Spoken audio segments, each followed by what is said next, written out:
Bond energy. What is bond energy? Bond energy is the energy required to break a bond. Oh, is that so simple? Yes, it is. So, the energy required to break a certain type of bond is called bond energy of that particular bond. So, what does that depend on? So, you have to think on it. More is the attraction, more is the energy required to break this bond. More is the attraction, more is the energy required to break this bond. So, if a bond is strong, the bond energy will be more. If a bond is weak, bond energy is less. So, how we understand a particular bond is strong or not strong? More is number of bonds, more is number of bonds between two atoms, more will be bond energy. For example, if we compare C triple bond C with C double bond C with C single bond C, what do you think? What will be the order of bond energy or bond strength for that matter? So, bond strength, triple bonded carbon will means more is attraction than double, and double is more attraction than single. So, bond energy will also be in the same order. So, bond energy in breaking this bond is more than this, and then here you have just a single bond, that means bond energy is least. So, order of bond energy is same as order of bond strength. More is number of bond, stronger will be bond, and more will be bond energy. Alright. Now, another parameter is bond angle. What is bond angle? Bond angle is angle formed by adjacent bonds.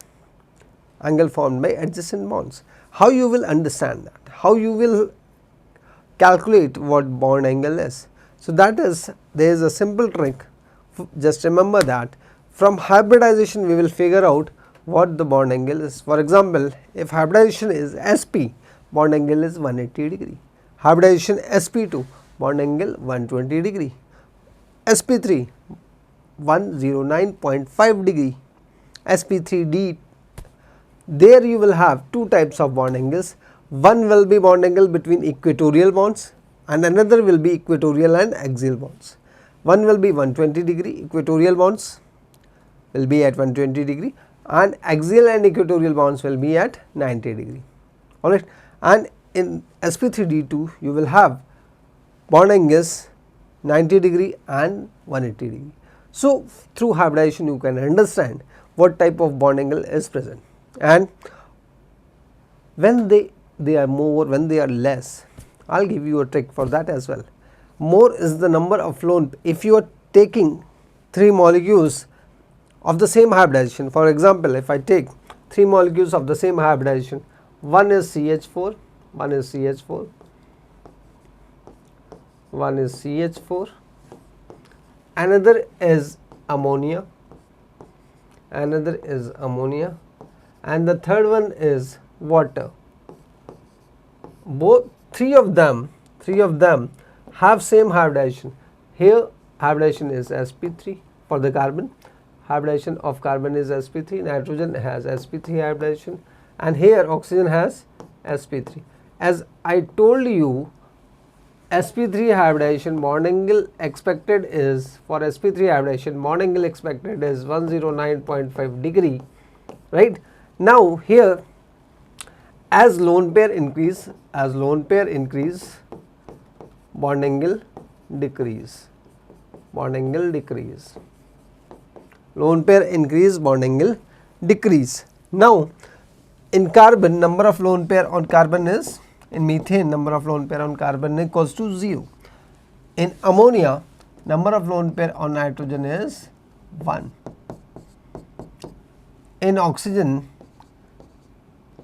number of lone pair equals to, in water number of lone pair on oxygen equals to 2.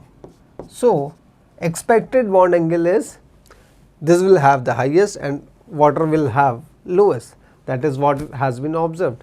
Bond angle in methane between CH, two CH bonds, this bond angle has been observed as 109 degree 28 minutes or 109.5 degree, we can say this, right.